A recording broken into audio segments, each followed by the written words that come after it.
ជំរាបសួរបងប្អូនប្រិយមិត្តដែលនិយមតាមដានព័ត៌មានតាមសង្គម YouTube ទាំងអស់គ្នាបាទហើយពេលនេះដែរជួបជាមួយខ្ញុំបាទនេផ្លយទៀតហើយពេលនេះខ្ញុំបាទមានព័ត៌មានតាក់ទងនឹងរឿងប្លែកមួយបាទ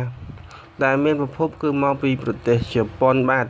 បងប្អូនអាចមើលរូបហើយបងប្អូនប្រហែលជាយល់ហើយគឺរឿងមួយចំនួនក៏មានភាពងឿងឆ្ងល់ដែរហេតុអ្វីស្ត្រីម្នាក់នេះឡើងលើកគារដោយតាមជញ្ជាំងបាទឥឡូវយើងកុំឲ្យខាតពេលយូរយើងចាប់ផ្ដើមស្ដាប់ទាំងអស់គ្នាបាទសាហាវណាស់សិស្សស្រីតោងលោតបាទដោយក្នុងរឿងកុនបាទការទៅរៀនឲ្យទាន់ពេលវេលាជាបញ្ហាមួយដែលសាលាកំណត់យ៉ាងជាក់លាក់ណាស់បាទដូចជានៅសាលាក្នុងប្រទេសជប៉ុននេះជាដើមសាលាខ្លះបើសិនជាសិស្សណាមកមិនទាន់មុនម៉ោង9ទេនោះគេនឹងមិនបានឲ្យចូលថ្នាក់ទេបាទពីព្រោះសាលាត្រូវបិទទ្វារចោលហើយមិនចាំអ្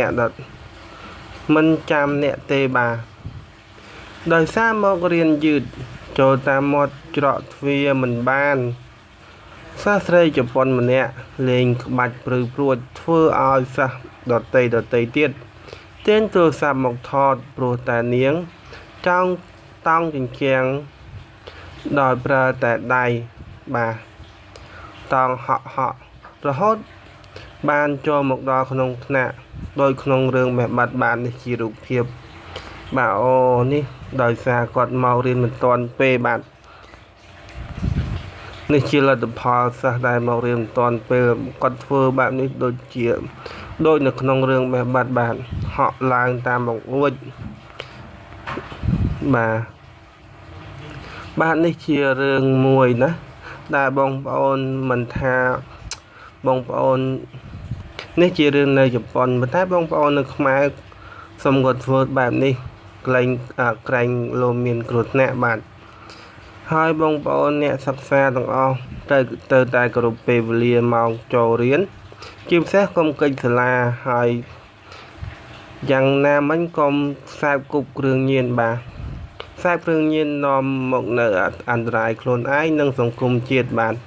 ជាពិសេសបំពុលដល់សង្គមជាតិតែម្ដងបាទ